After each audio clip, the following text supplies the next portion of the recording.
একটা দেশে গণতন্ত্র চলতে পারে না যদি সেই দেশে স্বাধীন গণমাধ্যম না থাকে। গণমাধ্যম স্বাধীনতা চর্চা করতে পারে না যদি তার জবাবদিহিতা না থাকে। আমরা সেই কারণেই স্বাধীনতার জন্য জবাবদিহিতাকে নিশ্চিত করব এবং এই পথেই গণমাধ্যমের স্বাধীনতাকে আমরা নিশ্চিত করব এবং সেইভাবেই জাতির সমস্ত চিত্রকে উন্মোচিত করবে গণমাধ্যম।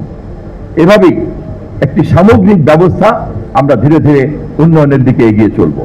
ভাষা দিবসের সঙ্গে এই আলোচনার সম্পর্কটা কি? এই আলোচনার সম্পর্ক হচ্ছে এই যে রক্তের বিনিময়ে কেবল অন্যায়ের বিরুদ্ধে বিদ্রোহ করলেই হবে না, তার বিপরীতে যে সুন্দর সমাজ আমরা চাই সেই সুন্দর সমাজ গঠন করার পরিকল্পনা থাকতে হবে।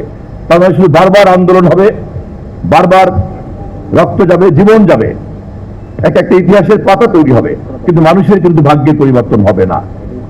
সে কারণে আমাদের নেতা দেশ নায়ক তারেক রহমান এবার সরকার পরিবর্তনের আগে, ক্ষমতা পরিবর্তনের আগেই কিন্তু 31 দফার রাষ্ট্র মেরামতের কর্মসূচি দিয়েছি আমরা। আর মনোবল হতে হয় স্পাত-দৃঢ়। জেরুজালেম 25 বছরের পথ চলায় নিরাপদে রাখার প্রত্যয়ে সংস্কারের কর্মসূচি দিয়েছি আমরা। ইশতেহারে আমরা আমাদের সমস্ত পরিকল্পনার কথা বলেছি। এই প্রথম বাংলাদেশে ক্ষমতায় যাওয়া একটি রাজনৈতিক দল প্রথম থেকেই লাগাতার ভাবে এই কথাগুলিকে আমরা প্রচার করেছি, যাতে আমরা জনগণের সাথে এই প্রতিশ্রুতিতে আবদ্ধ থাকতে পারি এবং এই প্রতিশ্রুতিগুলিকে আমরা বাস্তবায়ন করতে পারি।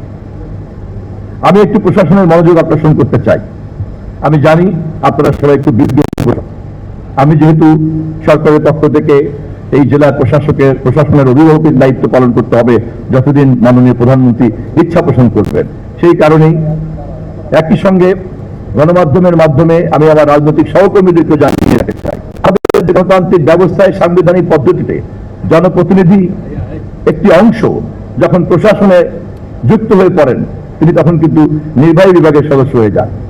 সেই অর্থে আমি কিন্তু গণপ্রজাতন্ত্রী বাংলাদেশ সরকারের মনোগ্রামকে বহন করি এবং আমি একজন কর্মকর্তার পর্যায়ে পড়ি, আবার একই সঙ্গে আমি জনপ্রতিনিধি।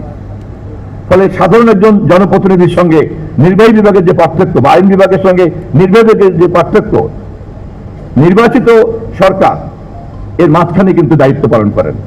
তিনি জনগণের কথা জানেন জনপ্রতিনিধির কাছ থেকে, আবার নির্বাহী বিভাগের নেতা হিসাবে প্রধান নির্বাহী বাংলাদেশের এখন কে? তারেক রহমান।